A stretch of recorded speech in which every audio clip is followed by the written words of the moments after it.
Bienvenue à tous, merci de nous suivre ce soir sur RTI 1. L'ambassadeur du Sénégal en Côte d'Ivoire, Abdoul Lahat Sourang, est en fin de mission. Il est allé faire ses adieux au chef de l'État ivoirien, le président Alassane Ouattara. Les deux hommes ont passé en revue la coopération entre ces deux pays frontaliers, amis et frères que sont la Côte d'Ivoire et le Sénégal. La Côte d'Ivoire abrite un atelier régional des parlementaires de l'Afrique de l'Ouest et du Centre sur la promotion de l'allaitement maternel. Le taux d'allaitement exclusif est passé de 12% en 2012 à 23,5% en 2016. Un objectif de 50% est fixé par le gouvernement à l'horizon 2021. Le Forum sur la paix de Paris s'est ouvert ce mardi. Le président français Emmanuel Macron a officiellement ouvert cette deuxième édition avec pour invité d'honneur le président de la République démocratique du Congo, Félix Tshisekedi.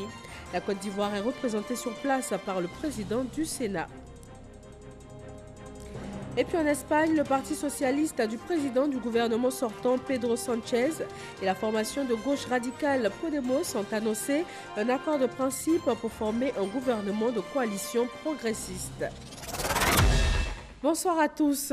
L'ambassadeur du Sénégal en Côte d'Ivoire est en fin de mission. Il est allé en informer ce mardi le président Alassane Ouattara. Durant son séjour diplomatique en terre ivoirienne, Abdoul Lahat Sourang aura contribué à renforcer les liens entre son pays et la Côte d'Ivoire. Mama Traoré et Awa Touré. 18 mars 2013, Abdoulaye Sourang présentait ses lettres de créance au président Alassane Ouattara.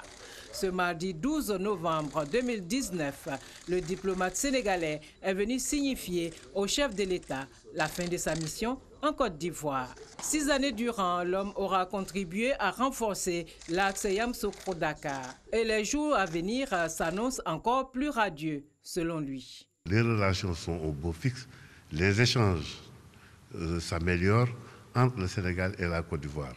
Nous sommes battus pour renforcer cette coopération économique entre nos deux pays. La coopération politique, il n'y a aucun problème. En ce qui concerne la coopération économique, au niveau des échanges, nous nous efforçons pour augmenter les échanges entre le Sénégal et la Côte d'Ivoire. C'est pourquoi il est prévu en 2020 un forum économique sénégalo-ivoirien ici en Côte d'Ivoire pour mieux renforcer la coopération et les échanges. De telles initiatives visent à booster le niveau des échanges économiques entre les deux pays qui s'élevait à environ 130 milliards de francs CFA à fin 2018. Soulignons que l'établissement des relations diplomatiques entre la Côte d'Ivoire et le Sénégal remonte au 18 mars 1978. Une rencontre régionale des parlementaires de l'Afrique de l'Ouest et du Centre sur la promotion de l'allaitement maternel s'est ouverte ce mardi à Abidjan. Présidée par Daniel Krablon-Decamp, il est question de mieux informer les femmes, les sensibiliser et aussi agir au niveau de la législation afin de favoriser l'allaitement exclusif. Viviane Aïma. L'allaitement maternel est considéré par les plus hautes instances mondiales chargées de l'alimentation et de la santé, en l'occurrence l'UNICEF et l'OMS, comme la meilleure alimentation pour les nourrissons jusqu'à l'âge de 2 ans. Comment favoriser alors le retour à la pratique de l'allaitement maternel comme moyen d'alimentation exclusif du nourrisson dans le monde et notamment en Afrique, où la pratique a perdu du terrain depuis de nombreuses années et où l'on enregistre un taux élevé de mortalité infantile dû à la malnutrition du nouveau-né. Ce mardi 12 novembre s'est ouvert ici à Abidjan un atelier régional des parlementaires de l'Afrique de l'Ouest et du Centre destiné à les outiller afin de leur permettre de mieux légiférer en faveur d'un environnement qui favorise l'allaitement maternel dans leurs pays respectifs. Cet atelier est organisé par l'UNICEF, l'OMS, le projet Alive and Thrive et la BAD réunit une 50aine de participants. Mesdames et messieurs les députés, je voudrais souligner ici les actions prioritaires qui dépendent de vous en tant que législateurs. Il s'agit de plaider en faveur d'une augmentation des lignes budgétaires allouées au programme de nutrition, en particulier pour réduire la dénutrition. Il faut aussi promouvoir la protection de l'aliment, l'allaitement maternel, en renforçant la législation sur le code de commercialisation des substituts du lait maternel et la protection de la maternité, afin que les mères puissent assurer une alimentation appropriée du nourrisson et du jeune enfant. Le vice-président Daniel Kablan-Duncan a souligné que la lutte pour une meilleure nutrition du nouveau-né et de l'enfant en Afrique doit s'inscrire comme un objectif prioritaire des différents gouvernements. Il a invité les parlementaires de l'Afrique de l'Ouest et du Centre à contribuer à la prise en compte de cet objectif par les gouvernements de leurs États respectifs. Selon l'UNICEF, ce sont plus de 70% des enfants en Afrique de l'Ouest et du Centre qui sont privés des bienfaits du lait maternel parce que n'étant pas allaités exclusivement.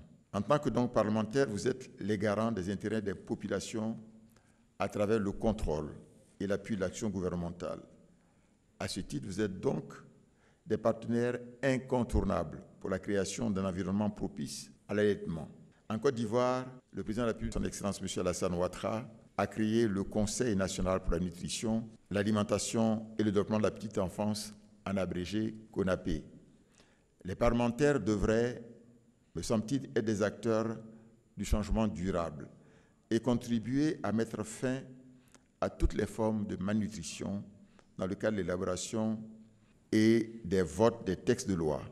Le vice-président Daniel Kablan-Duncan a par ailleurs annoncé aux participants à cet atelier le lancement ce jeudi 14 novembre ici à Abidjan de la campagne régionale et nationale sur la promotion de l'allaitement maternel.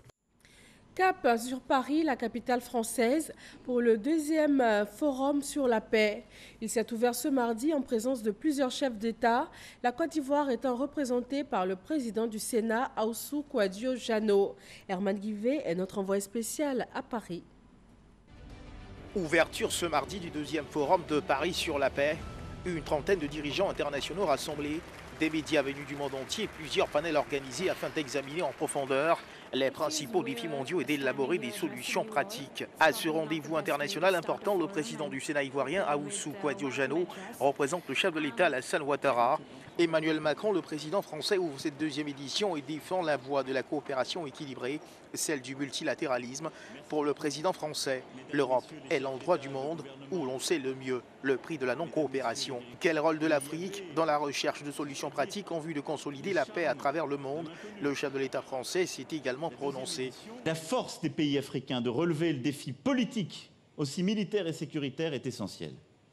Et nous avons dans ce nouvel ordre international à bâtir aussi des nouvelles solutions dans le cadre des Nations Unies permettant d'accompagner, mieux qu'on ne le fait aujourd'hui, cette capacité sécuritaire de l'Afrique, mais aussi à l'aider à bâtir sur le plan de l'éducation, de la santé, de l'environnement et de l'économie, ce qui sont les 4 solutions qui permettent de bâtir la paix durable et d'éviter que ne réémergent les facteurs de déstabilisation. Prêché comme fondement de cette quête de paix à travers le monde, le multilatéralisme qui est un système de relations internationales qui privilégie les négociations, les accords entre plus de 2 pays dans le but d'instaurer des règles communes. Le Forum de Paris sur la paix permet aux chefs d'État de rencontrer la société civile et d'échanger sur leurs projets innovants. Nous sommes très heureux de venir représenter le président Alassane Ouattara à ce forum, qui est une occasion pour nous de regarder le monde autrement, étant donné que nous sommes un pays qui sort d'une crise. Comment nous approprier des instruments nouveaux pour pouvoir continuer le dialogue en interne, mais aussi continuer le dialogue avec nos pays voisins qui sont le Libéria, la Guinée, le Burkina, le Mali, qui connaissent des périodes assez difficiles de stabilisation. Et toute cette paix-là dans la région de la CEDEAO, de l'Ouest africaine, ça doit être une paix multilatérale. Chacun d'entre nous devons nous en approprier. Le président du Sénat ivoirien, Ahoussou Kouadio-Jano, a ensuite procédé à la remise symbolique d'un présent qui témoigne d'un engagement à la recherche de la paix. Ahoussou Kouadio-Jano, le président du Sénat de Côte d'Ivoire, a également pris part à un plaidoyer des chefs d'État pour la promotion de projets innovants en faveur de leur population. Le forum se tiendra sur 3 jours. Et avant l'ouverture officielle du forum, le président français Emmanuel Macron a reçu à dîner au palais de l'Élysée la trentaine de chefs d'État et de gouvernement ainsi que leurs représentants. Herman Guivet. Paris, palais de l'Élysée, il est 19h et le chant des sirènes peut commencer. Emmanuel Macron, le chef de l'État français, debout sur le perron de l'Élysée, le regard fixe, attend ses invités. Antonio Guterres, le secrétaire général de l'ONU, arrive en premier, comme l'avait annoncé le protocole. Des chefs d'État ou leurs représentants, des chefs d'institutions internationales venus de tous les continents, à la faveur du Forum sur la paix dans la capitale française. L'Afrique est bien présente à Paris pour ce rendez-vous international. Les présidents Paul Biya du Cameroun, Julius Maada Bio de la Sierra Leone, George Weah du Libéria et Étienne Tshisekedi de la République démocratique du Congo, pour ne citer que ceux-là. Les représentants des chefs d'État également présents. Puis vient le tour du chef de la délégation de la Côte d'Ivoire, Ahoussou Kouadio-Jano, président du Sénat ivoirien, représentant du chef de l'État, Alassane Ouattara. Le président du Sénat ivoirien, Ahoussou Kouadio-Jano, au cours de ce forum sur la paix de Paris, portera une contribution sur l'épineuse question de l'immigration clandestine et présentera l'essentiel des actions engagées par le gouvernement ivoirien pour tenter de freiner le phénomène. Fin du balai des arrivées, le dîner peut commencer. Le président français Emmanuel Macron, en personne, prend congé des médias. Le Forum de Paris sur la paix est un forum international qui réunit chaque année une trentaine de chefs d'État et de gouvernement, des décideurs, des acteurs de la société civile. Un forum qui permet à ces décideurs de réfléchir sur la politique mondiale et également d'aborder des questions allant dans le sens de la recherche de la paix. L'occasion leur est offerte de proposer leurs solutions pour justement aider à lutter contre tout ce qui menace la paix et la stabilité dans ce monde. Ce dîner donc offert par le président de la République française aux chefs d'État et de gouvernement, à leurs représentants, est une façon pour le président de la République Emmanuel Macron de souhaiter la bienvenue à tous ces chefs d'État venus depuis leurs pays respectifs participer à ce grand rendez-vous international. Pour le cas de la Côte d'Ivoire, c'est le président du Sénat, Ahoussou Kouadio-Jano, qui représente le chef de l'État, Alassane Ouattara. Merci à Herman Guivet, notre envoyé spécial à Paris. Ici, en Côte d'Ivoire, la Chambre basse du Parlement a reçu le ministre des Affaires étrangères, Marcela Montano, qui a présenté 4 projets de loi. Ils ont été adoptés à l'unanimité par les députés de la Commission des Affaires extérieures. Éric Goré. Le président de la République de Côte d'Ivoire est autorisé à ratifier 4 projets de loi d'ordre social, sanitaire, culturel et diplomatique. Des projets de loi adoptés à l'unanimité par les groupes parlementaires RHDP, Vox Populi, PDCI-RDA et Rassemblement. Celui qui est au centre de cette vision-là, c'est l'homme ivoirien. Il s'agit de l'homme ivoirien et je pense que tous les députés à l'unanimité, y compris les députés du RHDP que nous représentons, ont pris, disons, leur place dans cette dynamique de positionnement de la Côte d'Ivoire à l'international. Être à l'opposition ne signifie pas qu'on n'a pas conscience de l'intérêt de la Côte d'Ivoire, de tout ce qui est positif pour la Côte d'Ivoire. Quand un projet de loi arrive à l'Assemblée et que ce projet de loi traite des méthodes, des mécanismes pour permettre aux non-voyants d'avoir accès à la connaissance, naturellement, quel que soit votre parti politique, vous votez ce projet de loi-là. C'est Marcela Montano, ministre des Affaires étrangères, qui a présenté ces projets de loi devant la Commission des relations extérieures de l'Assemblée nationale. Le premier traité est un traité concernant la CIPRES. La CIPRES, c'est la conférence interafricaine pour la prévoyance sociale. C'est un organisme interafricain qui a un conseil des ministres et qui aide et assiste les structures de prévoyance sociale nationales pour les rendre efficientes et bien gérées. Le deuxième traité est le traité de Marrakech, qui est un traité d'une grande importance qui vise à faciliter l'accès à la lecture des déficients visuels, c'est-à-dire des aveugles. Le troisième, c'est un accord régulant les privilèges et immunités du Fonds mondial de lutte contre le sida, le paludisme et la tuberculose. C'est une institution internationale, donc la Convention de Vienne lui confère des immunités et des privilèges. Et le dernier texte, la Charte de la reconnaissance culturelle africaine, est un texte important aussi. Il n'y a pas de développement, il n'y aura pas d'émergence en Côte d'Ivoire sans la culture. Le chef de l'État a la caution des groupes parlementaires du pouvoir et de l'opposition de ratifier à ces projets de loi qui permettent à la Côte d'Ivoire de garder toujours sa place dans le concert des nations. L'Organisation des Nations Unies veut accompagner le processus électoral en Côte d'Ivoire. Une délégation est en mission sur le sol ivoirien afin d'évaluer les besoins du processus en cours.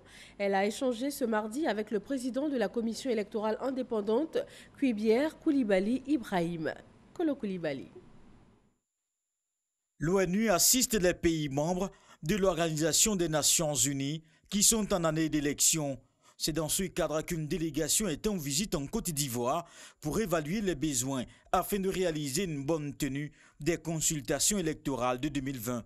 Pour ce faire, cette mission a eu une séance de travail avec le président de la commission électorale indépendante. Chaque fois qu'un État membre des Nations Unies envoie une requête au secrétaire général pour un accompagnement, le secrétaire général déploie dans le pays une mission qui vient rencontrer les différents interlocuteurs. L'idée, c'est d'essayer d'évaluer ensemble le contexte politique, le contexte légal et les besoins en matière d'élection.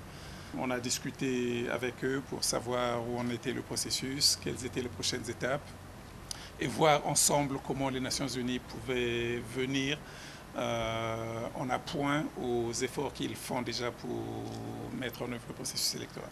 Arrivée en début de semaine, cette mission de l'ONU va aussi rencontrer plusieurs autres acteurs, notamment le gouvernement, les partis politiques, la société civile et les autres partenaires du processus électoral. L'objectif est d'arriver à une élection apaisée. Voilà, l'Organisation des Nations Unies se dit prête à apporter son appui pour la réussite de ce processus électoral en Côte d'Ivoire. Et elle n'est pas seule à aller dans ce sens.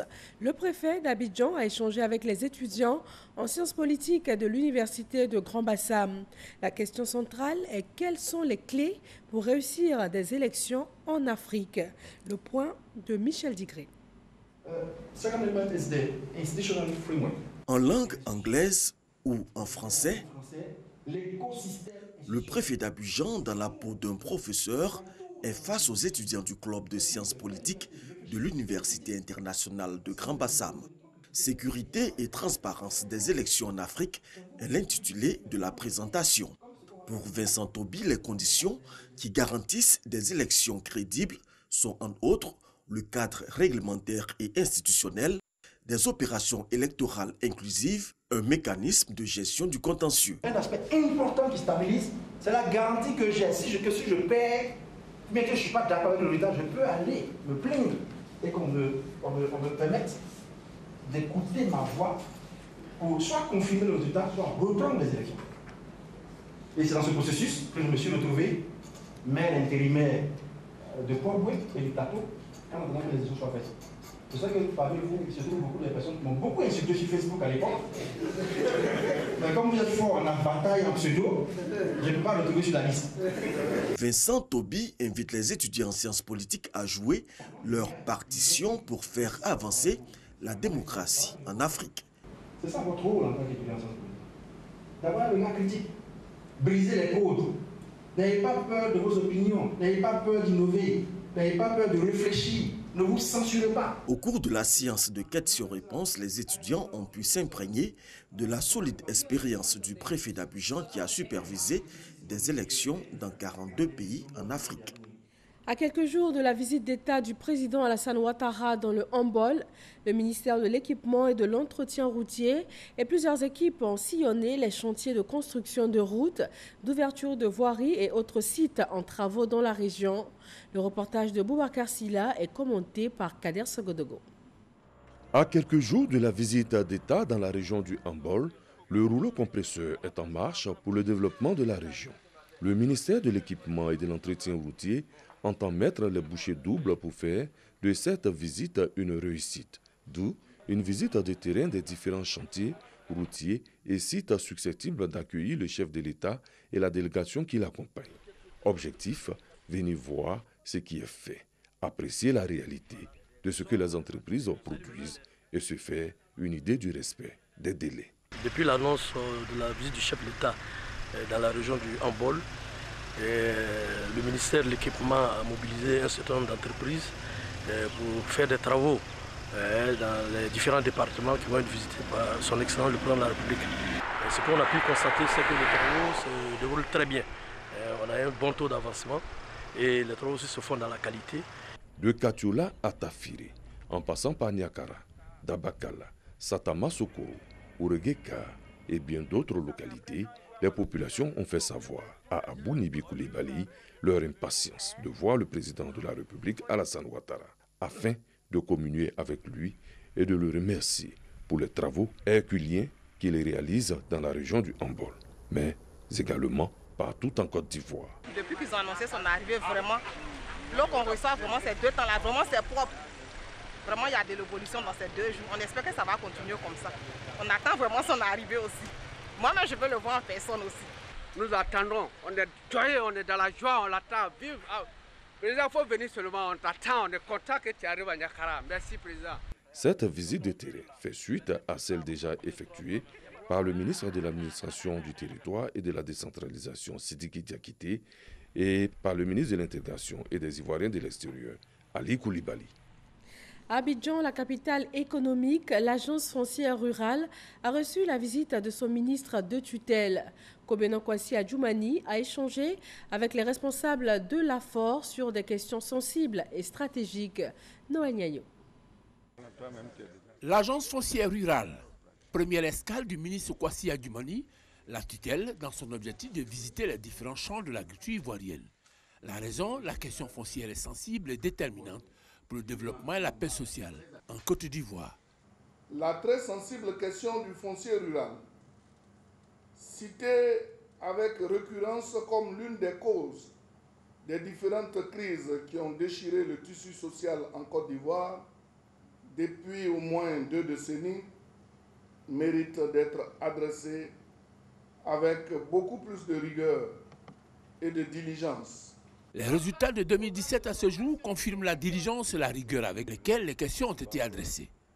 Tenez, le nombre de territoires délimités et bornés est passé de 0 à 1760 en 2019 et celui de certificats fonciers délivrés avec arrêté signé du ministre en charge de l'Intérieur de 4423 en 2017 à 6123 en 2019. Impact de cet état de fait, le bénéfice de l'appui budgétaire de l'Union européenne. L'AFOR a apporté un concours important à la Côte d'Ivoire, lui permettant de relever de façon honorable son défi de satisfaire les indicateurs de l'Union européenne qui étaient de délimiter et de borner les territoires de 3250 villages cumulés au 30 septembre 2019. En plus de l'Union européenne, l'AFOR bénéficie d'un prêt de 27,5 milliards de francs CFA de la Banque mondiale dans le cadre du financement du PAMOFOR. Notons qu'à Côte d'Ivoire, le foncier rural, c'est 23 millions d'hectares à identifier d'ici à 2023. Au chapitre politique, le président du Congrès national pour le peuple ivoirien a tenu une conférence de presse. Le Dr Abass Yaya Bamba a dévoilé ses ambitions afin de contribuer au développement sociopolitique de la Côte d'Ivoire. Lydie Sadia et Moussa Konaté. Le Congrès national du peuple ivoirien CNPI veut jouer un rôle majeur sur l'échiquier politique national. Pour y arriver, son président Dr Abass Yaya Bamba a élaboré un programme qui s'articule autour de 10 axes, notamment l'éducation, la santé publique et les relations extérieures. Pour réaliser son projet, Dr Abass Yaya Bamba annonce sa candidature pour les élections présidentielles à venir. Nous savons que la Côte d'Ivoire est un pays de potentialité. Ce pays-là peut donner la possibilité à chaque Ivoirien qui veut réussir de s'affirmer et de devenir heureux. Cette passion, cet amour profond pour la Côte d'Ivoire fait de moi un soldat de cette nation. Nous proclamons que nous sommes candidats à l'élection présidentielle d'octobre 2020. Dr Abass Yaya Bamba est chef d'entreprise et chercheur. Il est auteur de plusieurs articles professionnels dans le domaine des technologies et de la cybersécurité. Après Kelenjan, hier, nous partons ce soir à Kabadougou, village à une quarantaine de kilomètres d'Odiéné, pour la deuxième journée du Maouloud dans le district du Denguélé, Issaïo. Dans le district du Denguélé, plusieurs étapes marquent la célébration du Mawouloud. Après Kéléjan, Thiémé est la première escale de la deuxième journée de la célébration de la naissance du prophète Mohammed dans la région du Kabadougou. Accueil de la délégation du ministre Gaussou Touré par le maire de la ville. Civilité chez le chef du village, puis prière et bénédiction à la mosquée. Après Thiémé, Cap Sud d'Abadougou. Deuxième pôle important de cette célébration du Mawouloud dans le district du Denguélé, après Kéléjan. Prêche, prière et invocation à Allah constituent les moments forts de cette cérémonie. Le cheikh Ladji Daba prie pour le pays et appelle les populations à la paix et à la réconciliation. Comme à Kéléjan, le ministre Gaussou Touré rend hommage au chef de l'État pour ses nombreuses actions dans le district du Denguélé. Il exhorte les fils et filles à l'union et à la paix. Les populations sont heureuses parce que le Mawouloud, c'est certes une occasion de haute spiritualité, mais c'est une opportunité aussi pour que l'ensemble des fils et des filles du district du Denguélé puissent se retrouver, puissent, après les prières, puissent échanger pour le devenir de ce district. Ce que le chef de l'État souhaite aujourd'hui, que les filles et les fils du Denguélé, comme un seul homme, se mettent ensemble pour le devenir de ce district. Et Dieu merci, c'est ce que nous constatons aujourd'hui. Parce que c'est grâce à l'ensemble des cadres qu'aujourd'hui, nous passons ces événements-là dans d'excellentes conditions. Cette cérémonie du Mawouloud à Dabadougou a été rehaussée par la présence de l'épouse du Premier ministre, Assetou Ougon Koulibaly. La cérémonie de Dabadougou prend fin avec la visite de la future mosquée du village en construction. Les fidèles musulmans de Touba ont également célébré la naissance du prophète de l'islam. Une célébration rythmée par des conférences et des prières pour la paix et la cohésion en Côte d'Ivoire. Mamadou Kwasi. Ces fidèles musulmans sont réunis autour de la famille Fadiga pour commémorer le Maoulid, la célébration de la date anniversaire du prophète Mohammed. Dans la ville de Touba, nous sommes dans le Bafing. Ces fidèles musulmans avaient à leur côté Assetou Ougon Koulibaly, épouse du Premier ministre, la première vice-présidente du Sénat, le ministre Moussa Sanogo et des autorités administratives et politiques du Bafing. Toute la nuit, ils ont prié et invoqué le Tout-Puissant pour la paix, la cohésion et surtout le développement de la Côte d'Ivoire. C'est une nuit de prière. Aujourd'hui, c'est l'anniversaire de notre prophète. Paix et salut sur lui. Et je demande à ma famille, qui est la famille Fadiga, de prier pour la paix en Côte d'Ivoire. Nous sommes très heureux d'être auprès de nos parents dans le recueillement, à adresser nos prières au Tout-Puissant, qu'il veille sur les premiers dirigeants de ce pays, qu'il leur accorde la santé, qu'il les éclaire et que notre pays puisse continuer d'aller de l'avant. Au lendemain de cette célébration, les fidèles musulmans sont retrouvés dans les villages de Ganoué et de Ferrantela pour des moments de recueillement et de prière pour leurs aïeux, afin qu'ils bénéficient de la miséricorde d'Allah. Dans la même veine, les musulmans de Boko, sous-préfecture située dans le département de Koro, ont aussi célébré le Maoulid, occasion pour l'imam Mohamed Diomandé de parler de la vie du prophète de l'islam, une vie pleine de qualités, faite de partage et de pardon. Il a par ailleurs invité ses fidèles à suivre ce modèle de vie. Un Maoulid à Boko marqué par des prières pour la paix et la cohésion sociale. Sur la scène internationale en Algérie, un procès s'est ouvert contre 42 personnes arrêtées pour avoir brandi le drapeau berbère lors des manifestations hebdomadaires contre le régime. Une vingtaine de prévenus jugés hier lundi écopent d'1 an de prison dont 6 mois de sursis. La défense avait plaidé l'acquittement des accusés en rappelant qu'il n'existe en Algérie aucune loi interdisant de brandir un tel drapeau. En Espagne, le Parti socialiste du président du gouvernement sortant Pedro Sánchez et la formation de gauche radicale Podemos ont annoncé un accord de principe pour former un gouvernement de coalition progressiste. Cette entente pourrait sortir l'Espagne d'une instabilité politique qui la domine depuis 2015. Ces deux formations, qui ont déjà échoué à s'entendre à plusieurs reprises, auront toutefois besoin de l'appui d'autres forces pour une investiture par la Chambre basse à l'issue des législatives du 10 novembre dernier. Merci à tous de nous avoir suivis. Restez sur RTI 1. À 20h50, RTI 1 reçoit le ministre des Affaires étrangères, Marcel Amontano. Avec Adama Koné, ils vont échanger sur la contribution de la diplomatie au développement de la Côte d'Ivoire. Et moi, je vous retrouve demain à 20h sur RTI